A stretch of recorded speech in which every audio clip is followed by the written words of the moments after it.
मनीष, आज मैं बहुत सारी शॉपिंग करने वाली हूँ। ठीक है, कर लेना आराम से। अरे ये क्या, तुम्हारी तीनों बहनें आ रही है एक साथ? नेहा, तुम एक काम करो, मैं ना अंदर जाके छुप रहा हूँ और तुम इन तीनों को बोल देना कि मैं घर पे हुई नहीं। अरे पागल हो गए क्या तुम? ये कैसी बातें कर रहे हो? तुम्हारी बहनें तुमसे मिलने के लिए आ रही है और तुम हो कि छुपने की बातें कर रहे हो? अरे ये कोई मिलने नहीं आ रही है, ये जरूर मेरा खर्चा करवाने आ रही है, पैसे मांगने आ रही है, अच्छे से पता है मुझे। अरे तुम हमेशा तुम्हारी बहनों के बारे में गलत क्यों सोचते हो यार? अरे मैं जितना बोल रहा हूँ ना बस उतना कर, मैं जानता हूँ ये मांगने आ रही है। मैं क्या जवाब दूंगी? अरे मना कर दे बस। क्या बोलूं, मैं समझ नहीं आ रहा। वो तो अच्छा हुआ आज मैंने भैया को फोन कर लिया, वरना मुझे तो कुछ पता ही नहीं चलता कि भैया भाभी इन दिनों इतने परेशानियों से गुजर रहे हैं और वो दोनों ना किसी को बताते भी नहीं है। हाँ दी, लेकिन कोई बात नहीं, अब हम लोग चल रहे हैं ना, सब कुछ ठीक हो जाएगा। चलो। नमस्ते भाभी। नमस्ते दीदी, आप तीनों? हाँ भाभी, और आप ये घर के बाहर क्यों खड़ी हो, कहीं जा रही हो क्या आप? हाँ दीदी, वो ना मैं घर जा रही थी। अच्छा, तो आप अपने पीहर जा रहे हो। वो भैया कहाँ है भाभी, हम भैया से मिलने आए हैं। वो दीदी आपके भैया तो ना दीदी 3-4 दिन के लिए ऑफिस ट्रिप पर गए हैं। आप बता दीजिए क्या काम है? क्या ऑफिस ट्रिप पे गए हैं? लेकिन भाभी आज सुबह ही मेरी भैया से बात हुई थी, उस टाइम तो वो घर पे ही थे। नहीं दीदी, वो ना आपसे मजाक कर रहे होंगे। आप मुझे बता दीजिए क्या काम है आपको? भाभी मुझे भैया से कुछ इम्पोर्टेंट काम था, वो कब तक आएंगे? भैया तो आपके 3-4 दिन बाद आएंगे। आप मुझे बता दो क्या काम है, मैं उन्हें बता दूंगी। अच्छा भाभी एक काम करो ना, आप भैया को फोन मिला दो, वो मेरा फोन नहीं उठा रहे। फोन नहीं उठा रहे आपका? अरे भगा इसको। अच्छा खासा शॉपिंग करने जा रहा था, आ गई तीनों की तीनों भिख मंगी कहीं की, पैसे मांगने के लिए।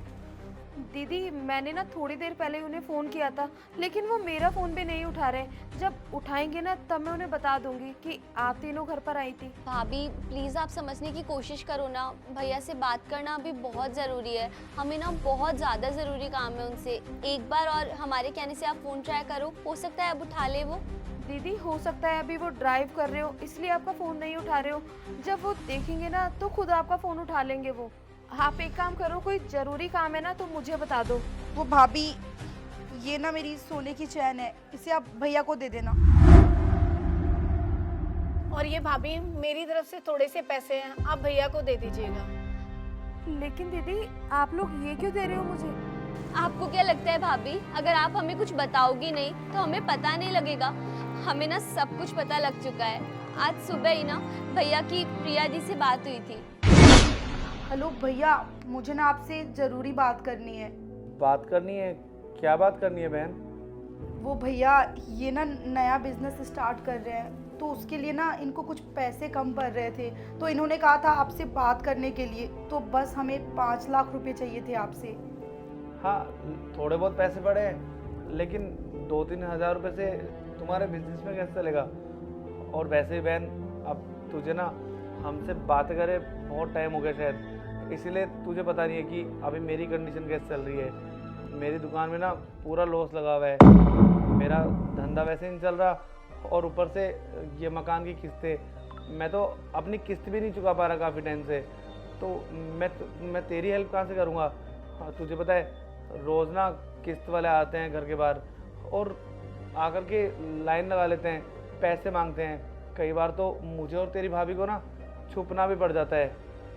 अब कैसे जैसे ना फिर भी हम लोग मैनेज कर रहे हैं। इसका मतलब ये तो नहीं कि हमने तुम लोगों को दुखी किया हो। अब देख, जो मेरा जीवन है ना कैसे से बस मैं निकाल रहा हूँ। और रही बात हेल्प की, तो ज़्यादा से ज़्यादा ना मैं 5,000 रुपये तुझे दे सकता हूँ बस, इससे ज़्यादा की उम्मीद मत करना अपने भाई से। अरे नहीं भैया, आप रहने दो। आपने बोल दिया मेरे लिए तो उतना ही काफ़ी है। आप खुद परेशान होके भी मेरी मदद करना चाहते हो, इससे बढ़ के और मुझे क्या ही चाहिए। और भैया आपके साथ इतना सब कुछ हो गया, आपने अपनी बहन को इस बारे में बताना जरूरी नहीं समझा? अब क्या बताता बहन तुझे मैं? वैसे भी तुम लोग मेरी हेल्प तो क्या करोगे, अभी तुम्हारी खुद की कंडीशन इतनी अच्छी नहीं है। अच्छा ठीक है, सुन गेट पे कोई आया है शायद, मैं तुझसे बाद में बात करता हूँ, बाय। लेकिन भैया हेलो। भगवान, भैया की कंडीशन इतनी खराब है और इन्होंने हमें कुछ भी नहीं बताया। मैं अपने भैया को ऐसे परेशान नहीं देख सकती। पता नहीं इस वक्त भाभी पे क्या बीत रही होगी। मुझे कुछ ना कुछ तो करना पड़ेगा। एक काम करती हूँ, आलिया नीतू को फोन करती हूँ, वही दोनों कुछ उपाय बताएगी मुझे। इसीलिए भाभी हम तीनों ने सोचा भैया इतनी परेशानी में है, हमें बता भी नहीं रहे हैं, लेकिन हमारा तो फ़र्ज़ बनता है ना कि हम हमारे भैया की मुसीबत में मदद करें। बस इसीलिए दीदी ने कहा वो अपनी सोने की चेन देंगी और इनके पास कैश रखा हुआ था। और भाभी अगर और पैसों की ज़रूरत पड़े ना तो मेरे अकाउंट में 1 लाख रुपए पड़े हुए हैं, मैं भैया को ट्रांसफ़र कर दूँगी। लेकिन आप लोग ना बिल्कुल चिंता मत करो, बुरा समय निकल जाएगा और हम तीनों बहनें ना हमेशा भैया के साथ हैं। हाँ भाभी, आप इस सोने की चैन को बेच देना और भैया को बोलना जितने भी कर्जे हैं, जो भी लॉस हुआ है ना, वो इससे उसकी भरपाई कर लेंगे। हमारे पास इतना ही था भाभी अभी। बाकी अगर और भी ज़रूरत पड़े ना तो हमें ज़रूर बताना, हम कहीं से कोशिश ज़रूर करेंगे। हाँ भाभी, सब कुछ ठीक हो जाएगा, आप चिंता मत करो। और आप कहीं जा रहे थे ना, आप जाइए, हम लोग भी निकलते हैं। लेकिन दीदी आप लोग एक काम करिए ना, अंदर तो आ जाइए। अरे नहीं भाभी, भैया आएंगे ना तब हम कभी बाद में आ जाएंगे, अभी चलते हैं। चलिए दी। मनीष, देखा तुमने, तुम्हारी बहनें तुमसे कितना प्यार करती है और तुम हमेशा उनके बारे में गलत सोचते रहते हो यार। हाँ नेहा, मैं सच में बहुत गलत था। मुझे तो पता ही नहीं था कि मेरी बहनें मुझसे इतना प्यार करती हैं। और मैं कुछ भी सोचता था मेरी बहनों के लिए। मुझे बस हमेशा यही लगता था कि वो लोग ना बस पैसा मांगने ही आते हैं मेरे पास में। लेकिन मैं गलत था। अब नेहा, तुम एक काम करो, तुम रुको, मैं अपनी बहनों के पास जाता हूँ और मैं माफ़ी मांग के आता हूँ। रुको मनीष, अगर तुम अभी जाओगे ना तो उन्हें लगेगा कि हमने ना उनसे झूठ बोला है और फिर वो देखना हमारी बातों पर ना कभी भी विश्वास नहीं करेगी। भले ही वो विश्वास ना करे, लेकिन मैं अब मेरी बहनों से झूठ नहीं बोल सकता। अब चाहे वो मुझे माफ़ करे या ना करे, मैं उन्हें सच बता के रहूँगा। चलो ठीक है, तुम्हें जो ठीक लगता है ना वही तुम करो। और ये पैसे और ये चैन ये मुझे दे दो, ये मैं उन्हें वापस लौटा के आऊँगा। पता नहीं कब आएगी ये बस। पता नहीं कहाँ गई होंगी ये लोग। अच्छा, तो ये तीनों यहाँ खड़ी है। प्रिया, अच्छा हुआ तुम तीनों मुझे यही मिल गई। भैया आप यहाँ, आप तो घर पे नहीं थे ना? कहीं नहीं गया था मैं, बल्कि तुम लोगों को देख के ना मैं छुप गया था। और मैंने नेहा से भी मना कर दिया था कि तू भी ना इन लोगों को बोल देना कि मैं घर पे नहीं हूँ, मैं किसी काम से बाहर गया हुआ हूँ। क्योंकि मुझे ये लगा था कि तुम लोग घर पे आओगी तो मुझसे पैसे वैसे लेने के लिए आओगी, शायद मेरा खर्चा करवाने के लिए आओगी। लेकिन मैं गलत था, मुझे नहीं पता था कि तुम लोग तो मेरी मदद करने के लिए आई हो। अरे ऐसी बहनों को कोई घर से भगाता है क्या? ऐसी बहनों की तो हमेशा इज्जत करनी चाहिए। और मैं एक ऐसा भाई हूँ जो घर पे होते हुए भी तुम लोगों को घर से भगा दिया। प्रिया देखो, तुम मुझे माफ कर दो। मेरा काम ना अच्छा चल रहा है, मेरा काम में कोई दिक्कत नहीं है और पैसे वैसे भी मेरे पास में बहुत है। लेकिन बस मैं तुम लोगों की मदद नहीं करना चाहता था शायद। और ये सब ना मेरा अंदर का लालच ही था जो मुझे तुम लोगों से दूर कर रहा था शायद। लेकिन अब मुझे पता चल गया है कि तुम लोग ना बहुत अच्छी हो और मेरा कितना साथ देने वाली हो। प्रिया तुम प्लीज़ माफ़ कर दो मुझे। आज के बाद ना मैं कभी तुम लोगों के साथ में गलत बिहेव नहीं करूँगा। प्लीज़ माफ़ कर दो। भैया ये कैसी बातें कर रहे हो आप हम तीनों को देखकर चुप कैसे सकते हो? अरे हम लोग बहनें हैं आपकी, हम लोग कितने सालों तक साथ में एक ही घर में रहे हैं और आज आपने ऐसी हरकत की।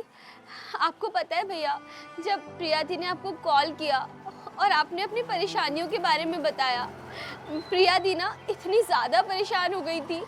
हमने जब आपस में बात की ना तो वो तो रोने ही लग गई थी कि भैया बहुत परेशान है, मैं उन्हें परेशानी में नहीं देख सकती।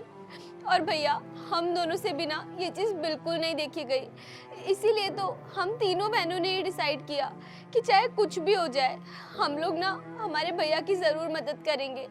हमारे होते हुए ना वो कभी परेशान नहीं होंगे, इसीलिए हमसे जो कुछ बन पाया वो सब लेके ना हम आपके पास आ गए। लेकिन हमें नहीं पता था भैया कि हमारे भैया तो हमसे प्यार ही नहीं करते, वो हमारे लिए इतना गलत सोचते हैं, हमारा आना तक उन्हें पसंद नहीं है। सच में भैया, वापस। सच में भैया, हमें आपसे ये उम्मीद नहीं थी। आपने हम तीनों बहनों का दिल दुखाया है। अगर आप नहीं चाहते ना कि हम लोग आपके घर पे आए तो ठीक है, हम लोग नहीं आएंगे आज से उस घर में, नहीं रखेंगे आप लोगों से कोई भी रिश्ता। क्यों आप लोगों को परेशान करना, अगर आप लोग हमारे बिना ही खुश हो तो। सही में माँ के जाने के बाद ना सब कुछ बदल गया। सही कहते हैं लोग, माँ से ही मायका होता है। नहीं प्रिया, ऐसी कोई बात नहीं है कि माँ से ही मायका होता है। तुम्हारा भाई अभी जिंदा है। हाँ मैं मानता हूँ कि मैंने जो भी किया वो बहुत गलत किया, लेकिन मैं प्रॉमिस करता हूँ तुमसे आज के बाद मैं ऐसा कभी नहीं करूँगा। प्लीज़ तुम लोग घर चल लो मेरे साथ में, और माफ़ कर दो अपने बड़े भाई को। घर चलो प्लीज़। नहीं भैया, हम कहीं नहीं जाएंगे आपके साथ, और हम तीनों बहन ना अब राखी पे भी नहीं आएंगे। आज से ना आपका और हमारा रिश्ता खत्म। ठीक है, अगर तुम लोग यही चाहते हो ना कि मैं अब अकेला रहूं, तुम लोगों से बात नहीं करूं, तो कोई बात नहीं, मत करो तुम लोग मेरे से बात। रह जाएगी मेरी कलाई सुनी, कोई बात नहीं। मैंने काम इतना गलत किया है तो सजा तो मुझे मिलनी थी। जब मैं रोज तुम लोगों को याद करके रोऊंगा ना, तब तुम लोगों को शायद सुकून मिलेगा। जितने मेरे आंखों से आंसू आएंगे ना, उतनी शायद तुम लोग खुश होगे। नहीं भैया, ऐसा नहीं होने देंगे हम लोग ऐसा कभी नहीं चाहेंगे कि आपकी कलाई ना सूनी रहे। दीदी प्लीज माफ कर दो ना भैया को। अगर उन्हें अपनी गलती का एहसास हो गया है तो हम लोग कौन होते हैं उन्हें सजा देने वाले। कोई बात नहीं भैया, हम लोग ना अभी घर चलेंगे। हाँ भैया, चलते हैं घर। वैसे भी हम लोग आपसे अलग रह के खुश नहीं रह पाएंगे। चले? Thank you so much. ये लो अपनी चैन और अपने पैसे, और चलो मेरे साथ घर।